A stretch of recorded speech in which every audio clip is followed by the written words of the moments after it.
Bonjour tout le monde. Dans cette vidéo, vous allez apprendre à additionner des fractions. Donc, je vais vous expliquer comment on additionne des fractions comme ça. Alors, donc ici, le premier exemple, on a deux fractions qui ont le même dénominateur. Dans le deuxième exemple, les deux fractions n'ont pas le même dénominateur, mais il y a un dénominateur qui est un multiple de l'autre.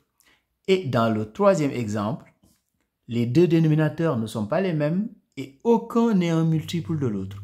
Donc, on va voir ces trois cas qui sont des cas un petit peu différents, mais on va tout simplement utiliser des techniques pour pouvoir faire ça. Alors, donc, si on prend le premier exemple, le petit a. Donc, ici, additionner des fractions, nous devons toujours avoir le même dénominateur avant de faire l'addition. C'est-à-dire, pour additionner deux fractions, nous devons toujours chercher à avoir le même dénominateur. Dans l'exemple A, c'est déjà le cas. Donc, on a exactement le même dénominateur pour les deux fractions. 5 partout. Donc, je vous rappelle que le 3 ici, c'est le numérateur et le 5, c'est le dénominateur. Donc, quand on veut faire une addition de deux fractions qui ont le même dénominateur, on va tout simplement garder le même dénominateur. Donc ici, on travaille avec des cinquièmes. 3 cinquièmes plus 8 cinquièmes. Donc notre résultat, à la fin, on aura un dénominateur avec des cinquièmes. Donc on garde le même résultat, le même dénominateur. On n'additionne pas les dénominateurs. Donc ici, on ne fait pas 5 plus 5. Par contre, ce qu'on va faire, on va tout simplement additionner les numérateurs. Donc 3 plus 8. Le tout sur 5. On ne fait pas 5 plus 5.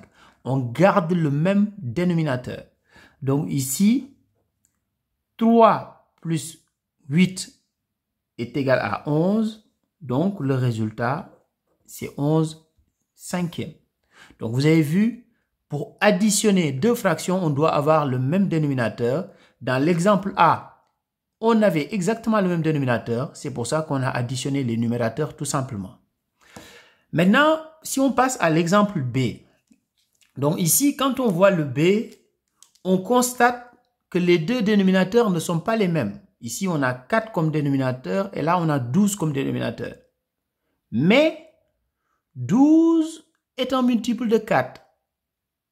Parce que 4 fois 3 égale 12. Donc 12 est un multiple de 4 ou 4 est un diviseur de 12. Donc quand on parle de multiples et de diviseurs, on parle des nombres entiers. Donc ici, ce qu'on va faire, comme on sait qu'avant de les additionner, on doit avoir le même dénominateur, ce qu'on va faire, comme 12 est un multiple de 4, on va essayer d'avoir 12 comme dénominateur commun partout. Donc cette fraction, on ne la modifie pas, on la laisse comme ça. Et on va utiliser une propriété en mathématiques qui nous dit que l'on ne change pas une fraction si on multiplie le numérateur et le dénominateur par un même nombre non nul. C'est-à-dire que cette fraction-là, on peut trouver une fraction qui lui est égale, mais avec un dénominateur de 12. Donc, pour faire ça, qu'est-ce qu'on va faire? On va dire tout simplement combien fois 4 est égal à 12. Donc, c'est 3 fois 4 qui est égal à 12. Donc, on va multiplier ici par 3 et on multiplie là par 3 également, puisque la propriété nous dit qu'on doit multiplier le même nombre au numérateur et au dénominateur pour que la fraction ne change pas. Parce que si on multiplie uniquement au dénominateur, la fraction va changer. Donc, on est obligé de multiplier au dénominateur et au numérateur. Comme ça, on a toujours une fraction qui est égale à la fraction de départ, c'est-à-dire 9 quarts. Donc là, on fait les calculs maintenant. 9 fois 3, 27. Et 4 fois 3, 12. Donc 27 douzièmes plus, vous voyez, la deuxième fraction ici n'a pas été modifiée. Le 7 douzième, on ne l'a pas modifié parce que cette fraction a déjà 12 comme dénominateur. Donc on n'avait pas besoin de faire aucune modification. Alors donc ici, on fait 7 douzièmes. Donc ici, qu'est-ce qu'on va faire? on va maintenant tout simplement additionner les numérateurs parce qu'on se retrouve comme dans l'exemple A. On a exactement le même dénominateur ici. Comme on a le même dénominateur, on va garder ce même dénominateur et on va additionner les deux numérateurs. Donc 27 plus 7. Donc 27 plus 7, c'est égal à 34. Donc 34, 12e. Et 34 et 12 sont des nombres pairs, donc on peut simplifier par 2. Donc il y aura une vidéo uniquement pour les simplifications. Donc ici, l'objectif, c'est de vous montrer comment on fait des additions. Donc dans la playlist, vous allez trouver des exemples qui vont vous montrer comment on fait des simplifications. Donc ici, on a deux nombres pairs. Comme on a deux nombres pairs, on peut diviser par 2. Alors donc ici, 34, ce n'est rien d'autre. Donc je continue là pour que vous voyez, parce que si je descends, j'ai peur de sortir du cadre. Donc ici, je continue ici. 34 est un nombre pair, donc c'est-à-dire 2 fois 17. Et 12 aussi, c'est un nombre pair. 2 fois 6. Donc, on simplifie par 2 et on trouve 17 sixième. Alors, maintenant, on passe à la question C, qui est un petit peu plus compliquée, mais qui est aussi intéressant à faire. Donc ici, qu'est-ce qu'on constate? On constate qu'on n'a pas le même dénominateur. Donc ici, on a 2, là on a 3, on n'a pas le même dénominateur. Et que, contrairement à l'exemple précédent, à la question B, où 12 est un multiple de 4, ici, aucun n'est un multiple de l'autre. Qu'est-ce qu'on va faire?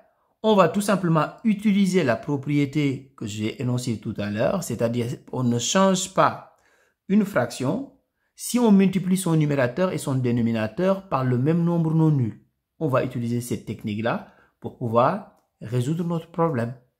Donc ici, qu'est-ce qu'on va faire? Notre objectif, c'est d'avoir le même dénominateur. Donc, on va prendre le dénominateur de la deuxième fraction, ici c'est 3, et on va tout simplement le multiplier là et là. Donc, j'ai pris le dénominateur de la deuxième fraction que j'ai multiplié ici, 3 fois 2, et là, 5 fois 3. Et je vais faire exactement la même chose pour la deuxième fraction. Je vais prendre le dénominateur de la première fraction. Le dénominateur de la première fraction, c'est 2. Je vais multiplier ici par 2 et là par 2. Donc, si je fais les calculs, 5 fois 3, 15. 2 fois 3, 6. Plus 4 fois 2, 8. Sur 3 fois 2, 6. Donc, ici, l'avantage, c'est quoi? C'est que maintenant, on a aussi le même dénominateur. Comme on a le même dénominateur, on va appliquer maintenant la même technique que dans les exemples précédents. C'est-à-dire, on garde ce même dénominateur-là. Ici, on a des sixièmes, donc on garde le même dénominateur. Et on additionne les numérateurs tout simplement. Donc, 15 plus 8. Donc, 15 plus 8 ici, on calcule. Donc, 15 plus 8 égale 23. Donc, on trouve 23 sixième. Alors, regardez dans la playlist, il y a d'autres vidéos qui parlent des additions, soustractions, multiplications ou division de fractions. Donc, si vous voulez vous familiariser avec ces notions d'opération avec des fractions, vous pouvez toujours regarder ces vidéos-là. Merci, au revoir.